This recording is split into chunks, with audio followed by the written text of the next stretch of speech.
So I've done another art haul on Riot's Arts and Craft website. Some really cheap stuff I got. So I'll get each thing out and then I'll show you and tell you what each thing cost from what I can remember. Just slide it all out like that. Okay, these I want to save for later, so I'll just put them aside.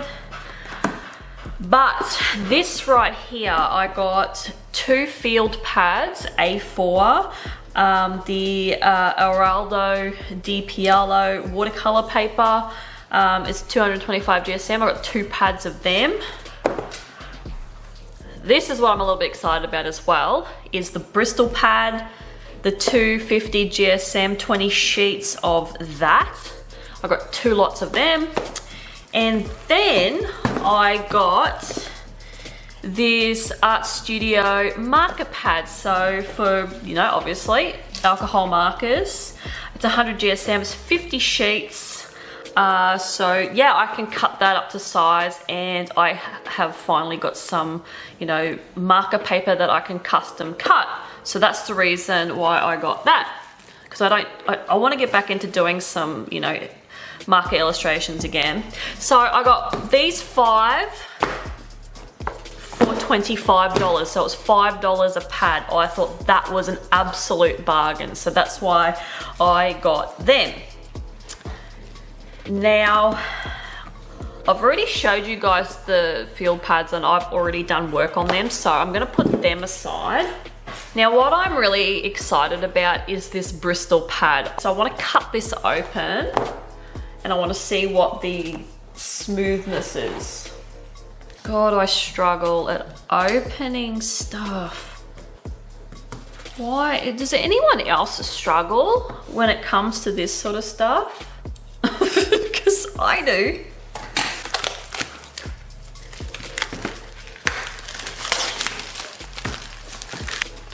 All right, here we go. Let's have a look. Oh. Okay, so it's like super smooth. And, okay. It's like smoother than hot press. You know, in the comment section if you've ever tried vellum Bristol pad. Not a board, but a pad, because that is super smooth. Like it feels like cardstock. It says it's ideal for use with fine lighters, graphic markers, and pencils. The first journal that I got was this Paper Mill watercolor journal, cold press, acid-free, 300 GSM. It's got 24 sheets in it, and it is a hardback with the Paper Mill stamp on it. It's like it looks like a brown color. We'll open it. It is a brown.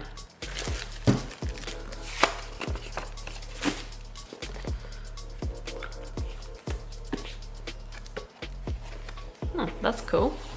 So it's all brown. Oh, wow. Oh, yes, that is nice. Look at the thickness in that. I've got this. it was pushed over there when I tipped the bag out, but I ended up getting a Speedball India ink.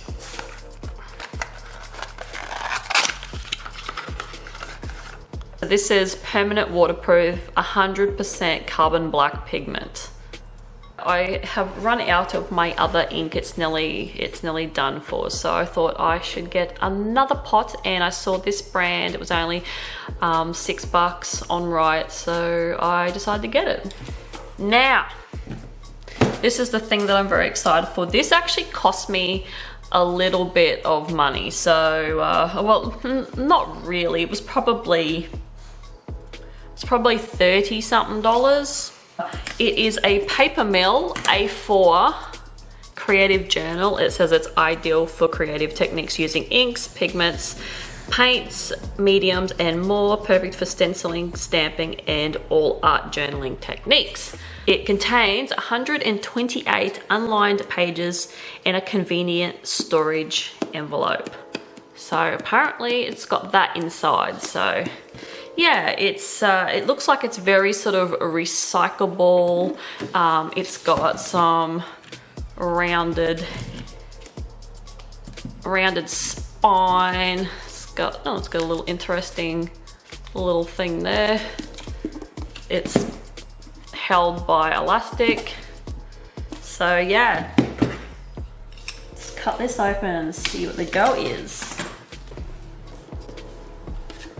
Is this how that works? Oh, that's very neat. Oh, wow. We'll get rid of this.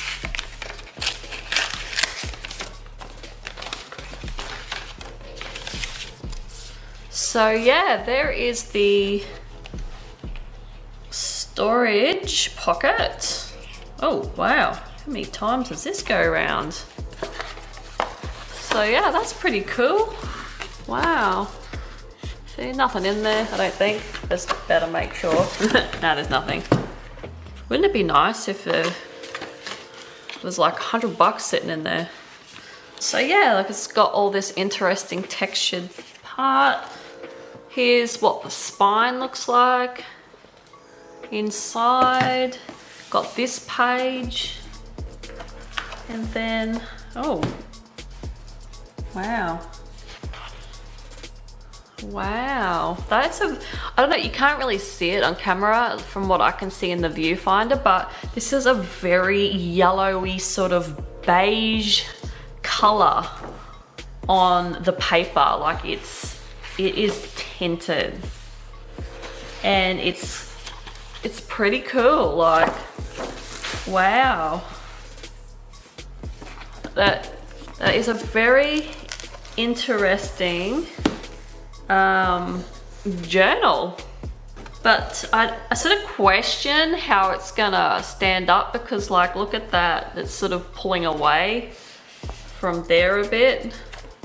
Like the pages are fine, like the different sections, but yeah, I sort of wonder how long, even this page, like how long that's gonna stay on there for. But all in all, I think it looks really cool, and I think that I might even paint a design or put a design on the front of this eventually. I think that would be pretty cool for that one. So I'm not sure what I'm going to do with this one yet, but I will think about it. But that's pretty cool. I like the fact that it's just all like recycled paper type. So yeah, pretty happy with that. I think what I'm going to do today, I'm going to do an illustration on one of these bits of, you know, art supply pads or journal that I got today. So I think what I really would like to do is use this ink, some fine liners, and just do a black and white illustration today. So I'm going to keep it simple and experiment with the vellum Bristol pad, because I have always wanted to, I've always wanted the Bristol board, but it's too expensive. So when I saw the Bristol pad, I know it's not gonna be the same, but, well, I don't think it's the same. Let me know. Like I said, I don't know anything about this stuff. So yeah, I want to test out, yeah, the Bristol board today with the ink, and just do a black and white, and maybe add some other inks, but yeah, it's just gonna be an ink video today. There is nothing like getting back to the base mediums that I love to work with. I love nothing more than just a bit of paper and some black ink pens and some, you know, some black ink, black and white all the way. I love it. And so I was very excited to try this paper that I have, you know, been wanting to try for a while. And when I saw that this ink was quite cheap and I know I needed another ink for Inktober, I decided to grab it, and because I think, I can't remember how much I think it was $6 for this bottle. It's usually a bit dearer. I can't remember. It was, yeah, a bit ago that I did that haul and did that initial intro of the video. But when I did the different sort of tones that I wanted to do, it was definitely a lot better quality and a lot better ink than the one that I had been using, which was a little pot that I got from just a local store down here called Officeworks, and it was just, you know, just drawing ink. It was nothing special.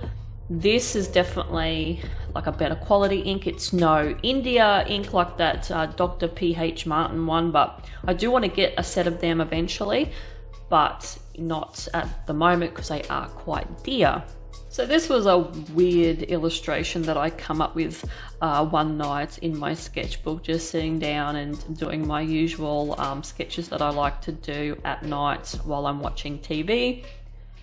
And I sort of got a little bit of inspiration from I think it's called the PKM collection. If I can find the links to all the collection, I will leave a link below in the description, but it's just called PKM collections, I'm pretty sure. And they are some really, really interesting black and white drawings with some really weird creatures. And I sort of got some inspiration from a couple of illustrations that was on this one bit of a spread, because with this collection there's just like I think that I can't remember now, because there is a couple of different people who do this sort of really weird you know, creations where they have like boxes and some of the creatures sort of spill out into the other, you know, other creatures' boxes on the other side. It's hard to explain because I'm not really good at explaining, but after looking at these illustrations, I really sort of sat down and went, oh man, I feel really inspired, so I'm gonna draw something really, really, really, really, really weird. And as soon as I did that, that's when I thought to myself, you know what, I'm gonna continue the same sort of theme, and I'm going to do it in a black and white piece. And then I was like, well, Inktober's is around the corner, so I really wanted to practice for that. I got my Pigma Microns out, which I've had for a while, and I've only just been using them in my sketchbooks upstairs. And I got them out because I'm going to use them for Inktober as well, because the other ones that I have, the mixture of Faber-Castell and older Pigma Microns and this other brand, I can't remember what it's called. What is it called? Let me grab one. Oh, I've got uni pins in there as well, and what is it? Art Studio brands.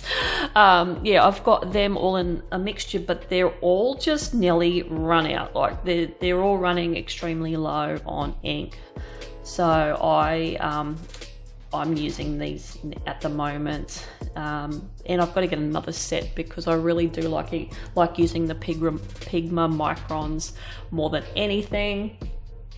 I like the Faber-Castell Pit Artist pens, but I don't know.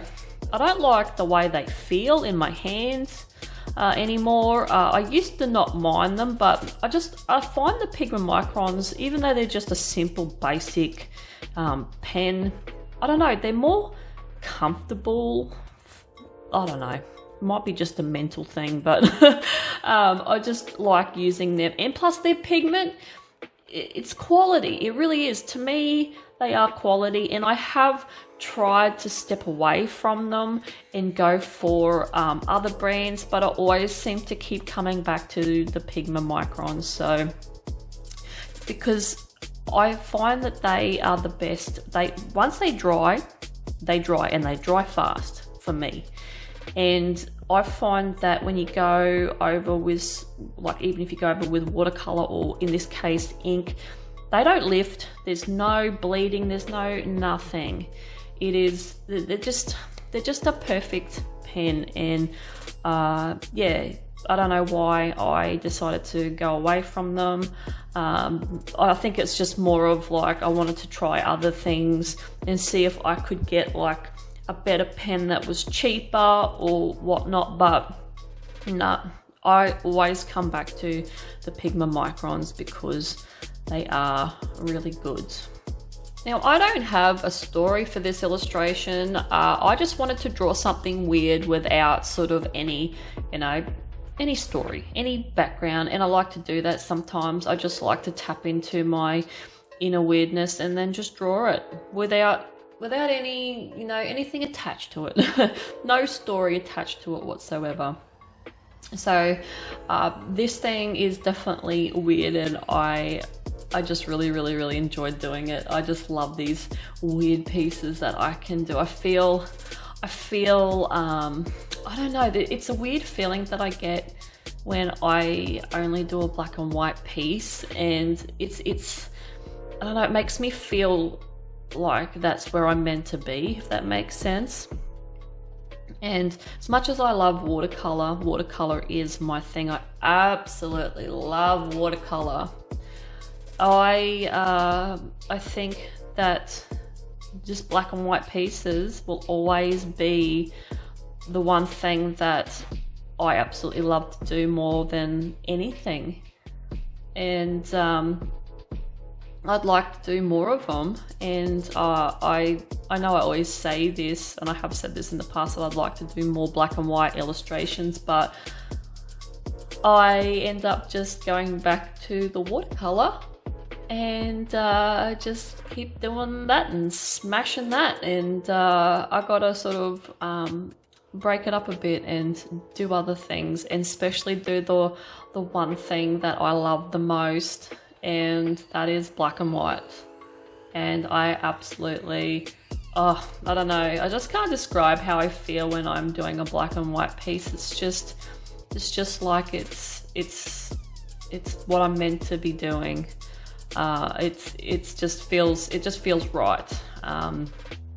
Very similar to, I get the same feeling when I am doing a watercolor piece as well, obviously, because that's why I focus on watercolor. I had one thing that pissed me off with this paper. It had a Marty moment, and it's speckled, but I can't be too harsh on it because this paper's not supposed to be drenched, and especially not supposed to have a wet on wet technique done to it like I did. So I can see why it did that, but it still didn't stop me from being pissed off with that happening because I've worked with a lot of paper that I'm not supposed to wet, and a lot of them don't do this unless you're Marty and they have watercolor paper that does this. It's supposed to be watercolor paper. So as much as it pissed me off, I did forgive it because of the fact that I wasn't meant to do it. I wasn't meant to do it to, heavily wet this particular paper because it's for more just pens and that sort of stuff. I'm gonna let you in on a little secret too. I suppose you've sort of, I don't know if you have, but I don't know if you've noticed that me doing hair has improved a fair bit.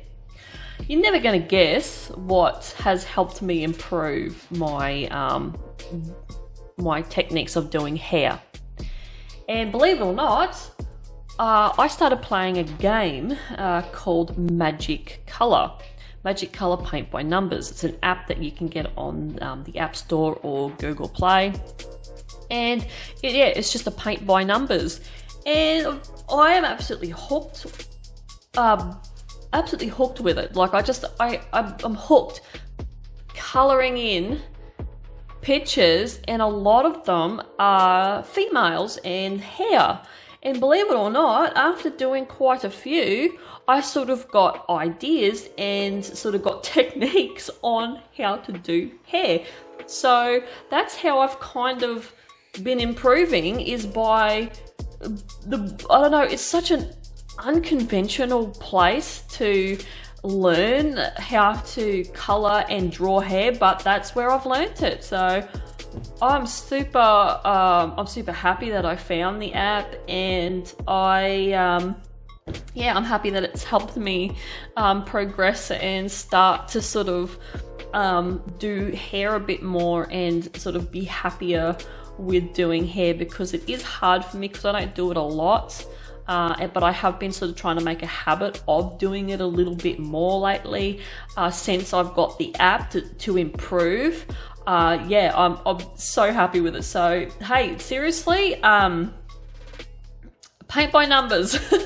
Paint by numbers has even given me some shading tips as well. Like, it's insane how much I've learnt from doing that. It's crazy. Try it yourself. If you might think I'm a little bit batshit crazy with learning techniques from that. Like, it's a weird place to learn techniques, but that's how I've done it. So yeah.